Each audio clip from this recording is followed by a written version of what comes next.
Michelle, you might be like one of the hardest working actresses in this business. There's constantly a project that says Michelle Hurd on on a poster. I'm So I cu- love that. what was it about Inheritance that drew you to be a part of this? Well, honestly, first, well, a couple of things. Um, I'm trying to figure out which one do I say first. I mean, Austin, I got the privilege of working with Austin in one of her first films that she was part of, wrote, Plus One. And I just really liked her. I liked her energy. I liked her, the way she was on set, what she brought to the set, her collaboration.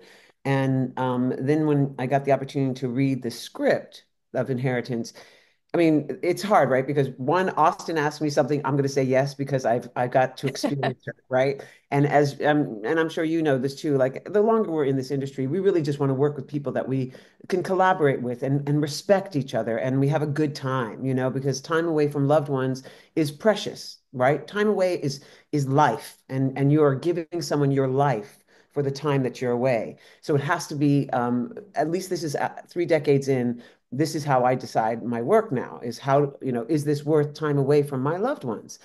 And this script is so beautiful. It's so powerful. It's so relatable. It's so you can feel it and taste it and touch it. And when you get something like that come across your emails, it's you're a fool to say no. So the combination of Austin and a phenomenal script. And again, the timing, when this happened, it was during strike negotiations or strike. And I'm on the negotiating committee. And like an angel, Austin basically gave me this beautiful rainbow to sort of give me life again, to remind myself that I'm an actor and that we as artists use our voice and our time and our skill to create things that will touch people and impact them and hopefully give them a little window into how to live a more gentle and loving life.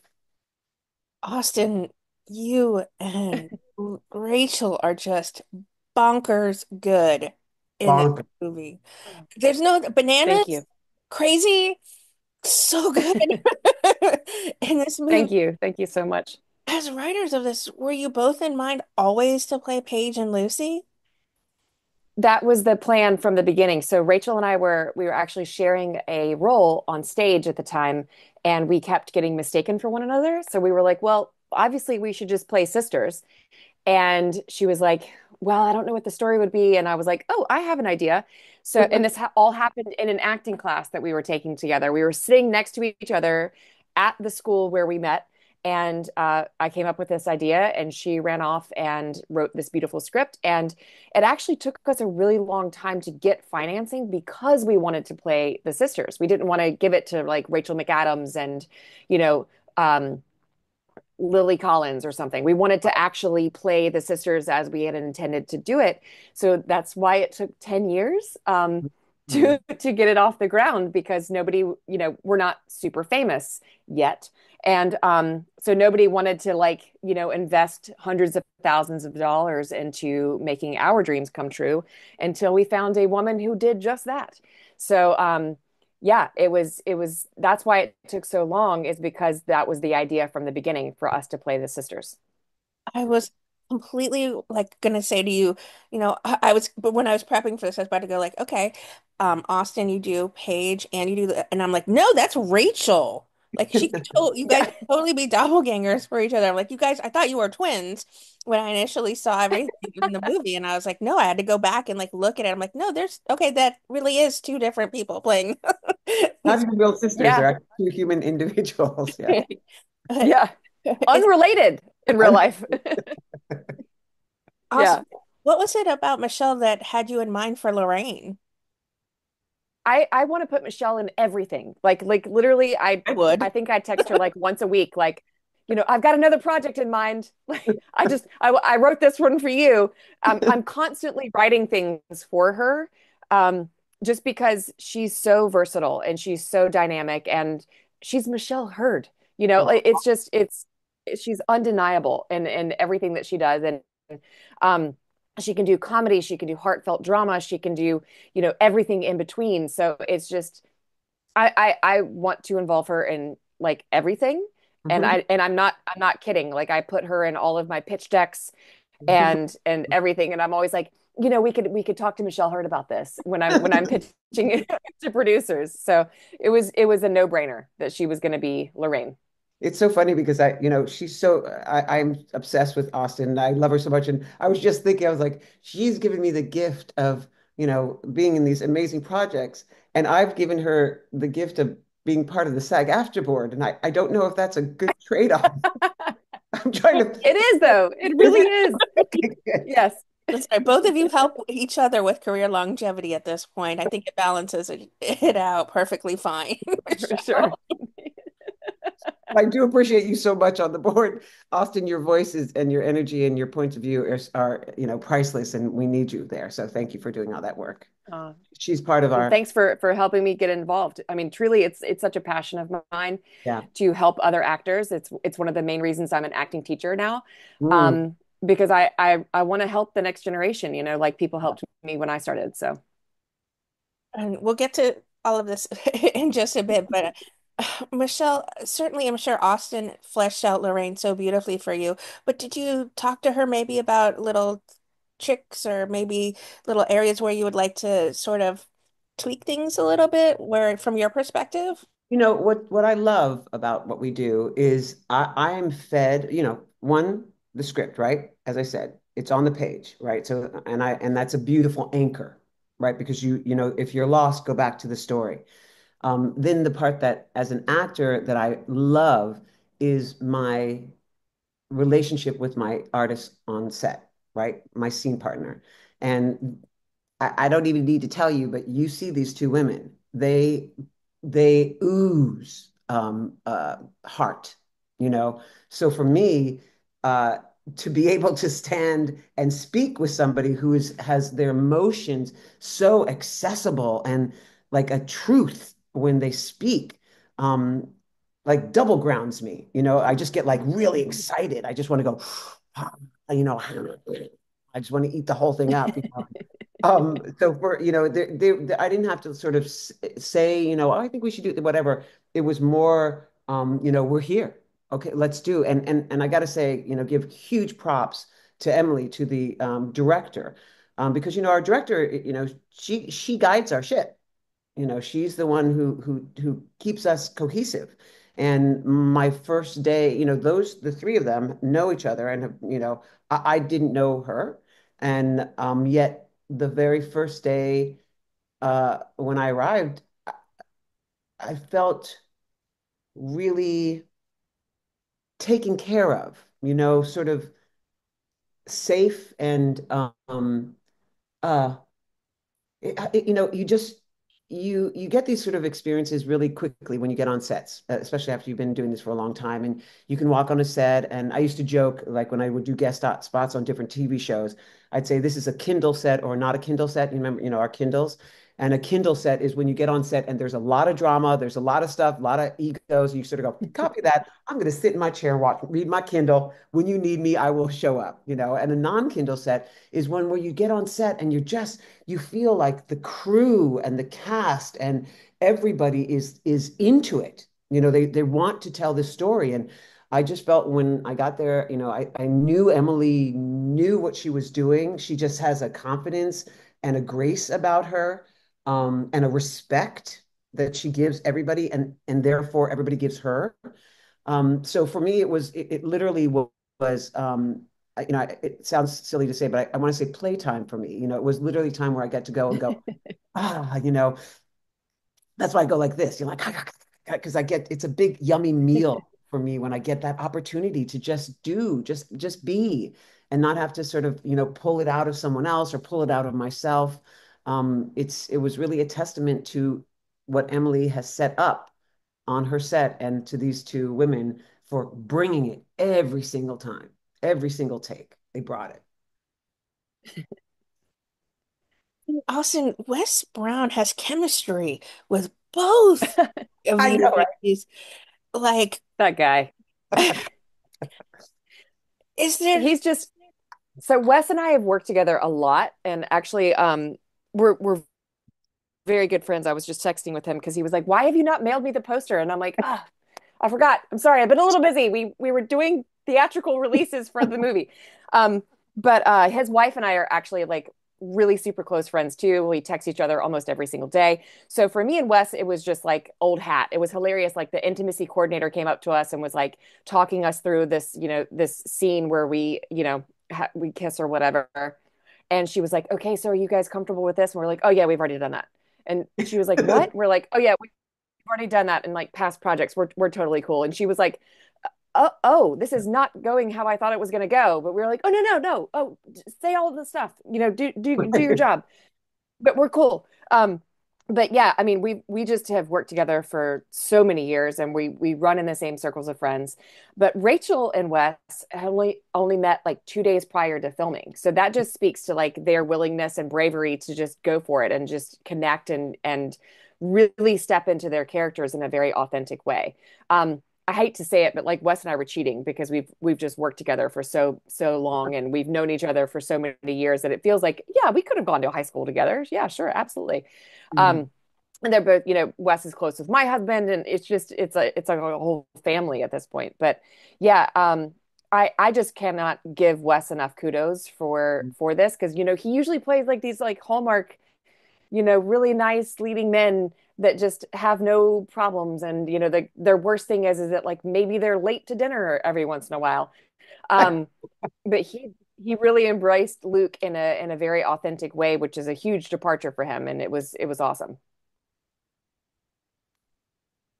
The chemistry though is just innate between the both of you. It's just astounding to watch him sort of you fall in love with him for wanting to be with Lucy, but also you understand his his why he's with Paige still, and it's just he's just so good at this duality. All of you are in this entire film. I'm curious, Austin, is there a scene that you're most proud of the work that you put into for this, or that came from Paige to screen? Yes, definitely the scene on the bleachers after the big fight after the funeral.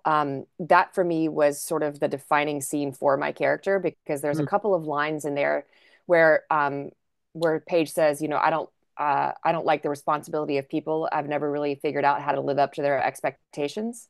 That for me was such a touchstone for my character the entire time because I was like, oh yeah, absolutely. She's had all this stuff put on her entire life that never belonged to her, that Mhm. she never did anything to deserve, and she's been living up to that her entire existence. And it's like you cannot live up to something that you've never tried for or asked Mhm. for or anything. So it was such a clear example of the burden that this woman had carried for her entire life. And that scene in and of itself is probably my favorite scene of the movie. It's the one that I'm putting on my reel, like literally it's at the editor right now.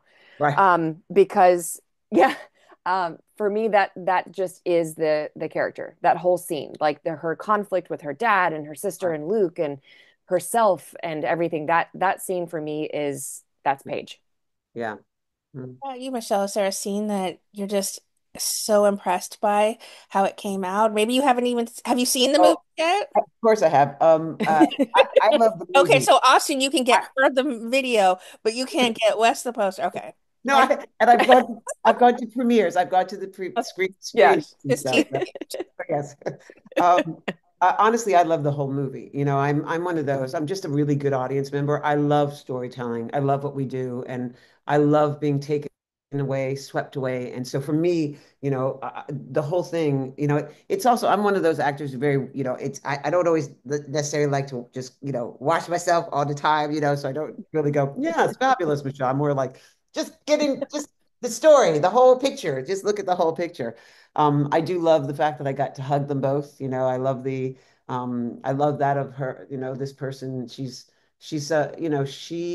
carried the, beautiful and terrifying responsibility of helping a, a person, a friend raise their children after the mother dies, and that's a really, you know, that's big.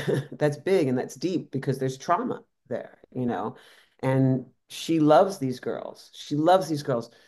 She absolutely understands the things that are haunting them, and she's not judging them. She's trying to hold them and guide them in without overstepping, right? Because these are young adults now. And I just like that. I love those kind of messy things because that's to me, that's life. That's the people that we all interact with. So for me, I just love trying to figure out how do you bring all that information into the scenes that we have, and it's not to hit it over the head. It's to be present and to have that responsibility and that weight when um, when they come calling. You know. And I have to say that when Michelle was disappointed in me in this movie, I was like, that You really hurt took it actually. personally. I did. I was like, oh God, it's gonna take a second. I I, need a second. I know, and that's, she comes to my house, she's to tell me that her sister's on the floor, her needs help, and I love Austin, but it was, I'm seeing this from the point of view of this woman who is like, what my, and she'll say, my pregnant goddaughter is hurt. What? And I know what she goes through. I know the drinking. I've experienced it. I think in the years that that they were all been together, I think I've seen some of her worst behavior. Yes. But she's still there. She didn't, she didn't abandon her. She sees it and she understands it, and she's trying, and she has space and grace for it. But yeah, that scene was amazing because, as you could see, Grace, Austin, like, just take after take after take, she was pulling this, well, pulling on my heart, let alone her own. And it was just, just you just sort of you in that kind of situation, you don't want to start fucking up and you don't want to start doing extraneous things. I want to be there really solidly for her. I want to support that energy, and I want us to just be as clear and authentic and honest as we can, so that we move it on, so that she doesn't have to sit in that place for a long time, because it's hard as an artist to we bring up emotions and thoughts, and go to that place where she does every single time. But yeah, I love playing. This is such a great film. What kind of audience responses have you already been receiving to it? Oh man, it's been so awesome actually to hear the audience's responses. I was talking about this yesterday, that the most surprising demographic that we've really impacted is like older men, like Mhm. older men that have really been like, I saw myself in this movie, and this was my experience, and blah blah blah. And I'm going, really? You related that securely to like a 30 something woman? That's Mm. astounding. And that just speaks to the humanity of Rachel's writing, and to the story. But I mean, truly, everybody has come up to us afterwards and said, I see some of my family in here. I see some of my friends in here. I see my life experience in one way or another.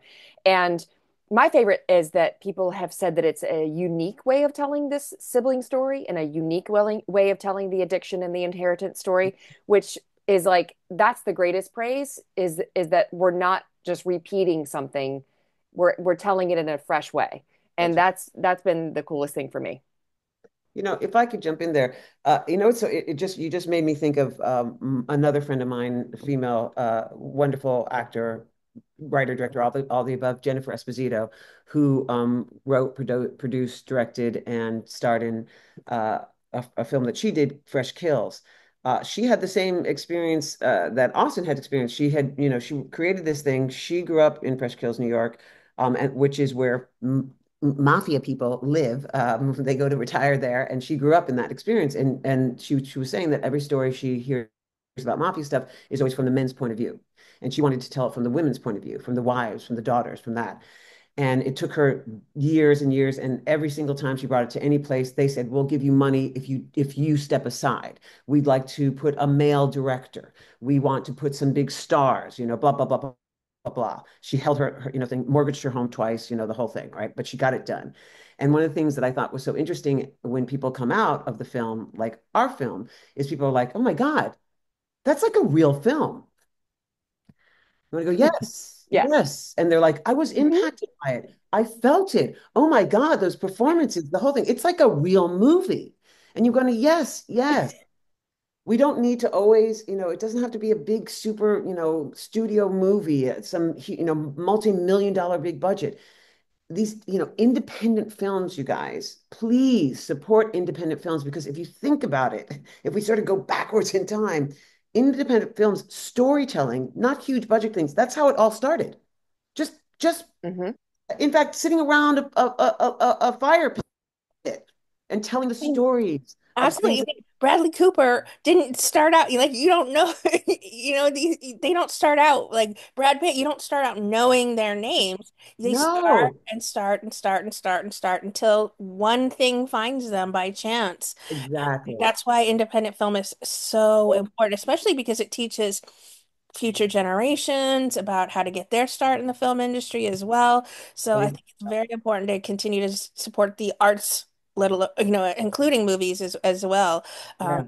And you'll find yourself, touched and moved and impacted. And who would have thought when you see, the story, if someone says, oh, the story Inheritance about these two women who, have experienced loss and they're gonna, that, you sort of give them a little thing. Do you think an older white man would know that that movie is going to impact them?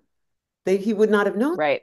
And the fact that that's what the beautiful thing about art. It doesn't matter the dang budget. I mean, sure, we'd love to have, anybody want to invest, please go ahead. But Yeah. the end of the Give us a day, call. yeah, at the end of the day, trust these people, trust them. Michelle, you are just have a body of work that's just outstanding. I mean, you're, as I said, one of the hardest working actresses in show business. You've been a part of so many incredible projects. You've been a part of incredible projects like Hawaii Five-O and Picard, and now you. What does it mean to you to be constantly asked to be a part of these iconic series? Mm, it's a big question. I'm grateful, always honored, humbled, so appreciative. I love what I do. I love actors. I love the arts. I love, love, love, love. I love all of the things we do. Um, but I feel that I must put some reality in there as well. Uh, I hustle. I hustle. I hustle to get my jobs. I hustle to get my work. I'm married to an actor. There is no steady income here in our household. Austin knows that too. We work really hard just to pay our bills, and I know I said this a lot during the strike stuff, but I continue feeling like it's important to say, we have 170,000, members in SAG-AFTRA, and we really still only have a 1 to 2% that are making money that to live by. We have 98% of those people still can't make 26,000 a year to qualify for health insurance. 26,000 a year doing the things we do. We get things are, many times jobs are locked at scale, day rates. Hmm. They really talk us down so that they'll basically go, this is it. You want the job, take it or leave it. Take it or leave it. And I've always understood that this I love the artistry that we are, but this is a business. It's show business. And early on, I realized that I needed to work as hard as I could, get myself on every platform as I could, get myself on every network I could. That was really one of the things that it was like a little challenge that I would give myself. I was just like, have I done ABC? Have I done NBC? Have I done CBS? Have I done Fox? Have I done the platforms? And that would be sort of the way I focused to try to give it an excitement for myself. So I wasn't like just like, banging on doors. That was like a little challenge. But the reality is you have to, put yourself out there. You have to hustle. You have to get yourself on the shows so that people see you, recognize you, understand your name, so that you can get a tiny bit. It's like you're like, like a, Yeah. a tiny bit of of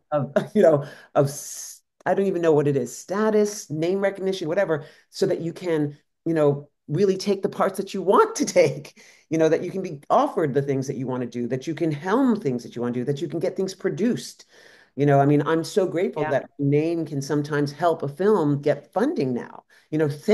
fully, you know. So I'm super grateful for all the shows I've done and all the films I do, and I love what I do. And I'm, you know, I'm you guys, I'm not leaving here till, you know, I'm 6 feet under. So just know I'll be doing this till you know, that's the beautiful thing about artists. We can continue till we pass. I always say that I would the most glorious thing for me would be I'd be on stage, you know, and saying a line and be like, you know, and died doing what she loved, you know what I mean? But yeah, but thank you for saying that. But yeah, it's because you know, this industry that we're in is a beautiful industry. It's an important industry. It's a sacred form of art to keep us connected as human beings. But she's struggling right now. She needs the support of Mhm. people. She needs incentives. She needs tax breaks. She needs encouragement to continue creating the art that we all art, and so that we can all make a living doing this beautiful thing, you know, that touches everybody's hearts.